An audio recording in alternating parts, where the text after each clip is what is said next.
Good morning বন্ধুরা, আমরা আছি সুন্দরবনে। তো নদীতে এখন জোয়ার হচ্ছে।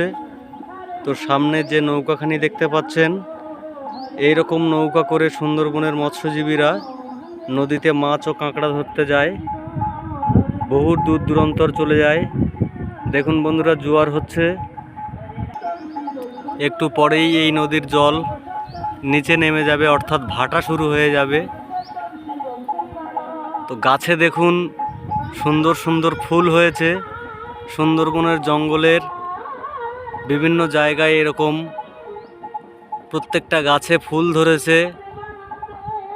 এই ফুল থেকে মৌমাছিরা মধু সংগ্রহ করে নিয়ে তারা তাদের মৌচাকে জমা করে, এবং সেই মধু যারা মধু কালেকশন করে তারা নিয়ে এসে আমাদেরকে দেয়। সামনে যে নদী আপনারা দেখতে পাচ্ছেন, এই নদী আস্তে আস্তে করে গভীর সমুদ্রের দিকে চলে গেছে। তো এটাই সুন্দরবন।